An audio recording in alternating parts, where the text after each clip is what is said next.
Uh, Hello, everyone. So I think you have had a good idea about what a tailwise can do and a good tailwise can do. This was a rough piece of lumber. We are at around 90% of it completely planed and jointed. There's still some work to be done.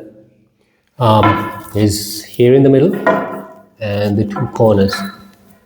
And I can see a little bit of a difference, but I think we've done a lot. And basically, we started off with just a tailwise and a rough piece of lumber, but a good clamping device can really do wonders. So no racking was involved, and there was no racking, and the piece was snug between the dog bench, and it's as I said, it's a long piece of wood, and we could actually even increase it. This entire bench I can use a good,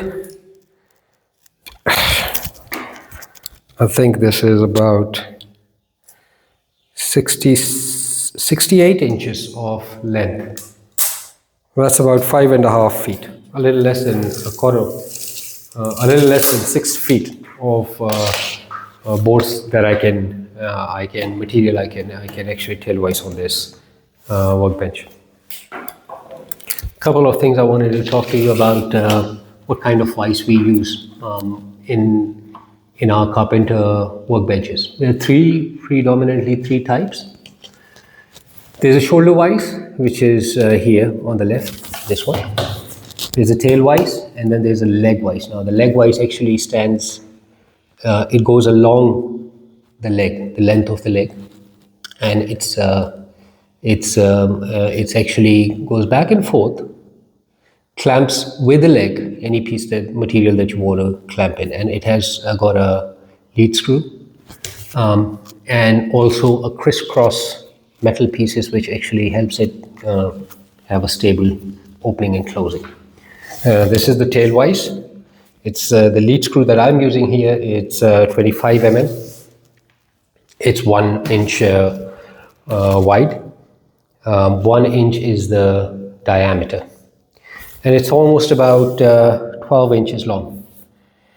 Then this is the shoulder vise that I'm using. It can open to about 12 inches as well, maybe actually more. I don't remember how much I ordered, but the shoulder vise actually connects to the bottom of the workbench, and we open it and close it, and that's where we can clamp our material.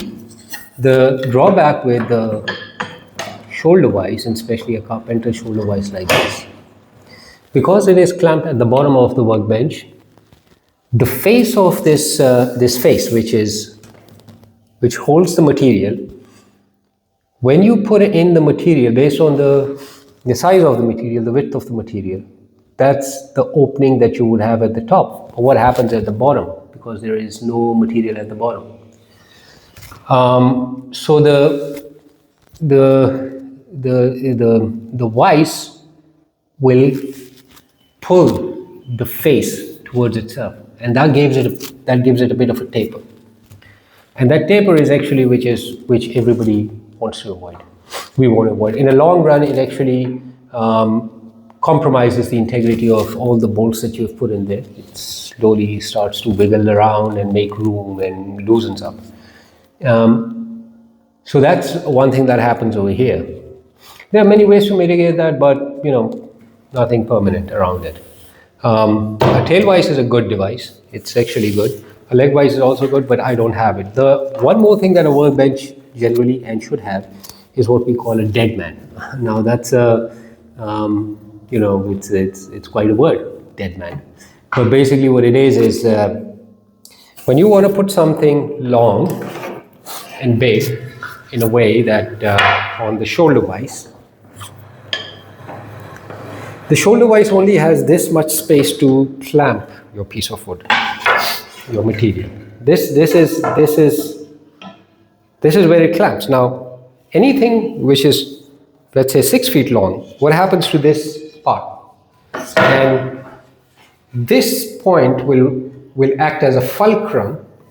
So when you're trying to plane at this point, it will push it down. You know, you can feel it. You can see it will push it down. Even if I clamp it, just to show you.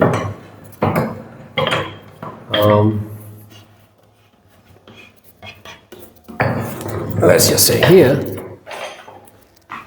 the amount of force that will require for this to go down, because where the point from where it's being clamped, and compared to the point over here, is just very little, and it will keep going down. So that's a bit of a drawback. So what you do is you get you can install a dead man. A dead man is basically a piece of wood with holes in it, and you take a dog bench and you put in there based on wherever the size of your material. So let's say if it is it's 6 inches and it goes here, and if you have a dead man here, you can put it here, and then your material sits on top of it, and that kind of gives it a support, so that it won't go any further down. So if you're planing, there is a clamp here and then a support down here, so that it wouldn't be pushed down when you're working on it.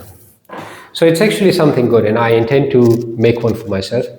I did at the time make a plan, but I got busy with other things, and the idea that I had over there was I'm going to put in a track here and here, and then just install that piece of dead man, a piece of wood. It's actually 2 by 5, 2 by 6, 2 by 4, whatever, and then it moves back and forth, and it's got holes in it, and you just place your dog bench based on whatever the size of your piece of wood is.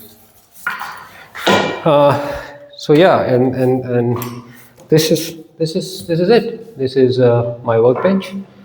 Tail wise, some discussion about shoulder wise. Leg wise, I don't have a leg wise, so I won't be somebody that you should be listening to about that. And yeah, it's a hobby.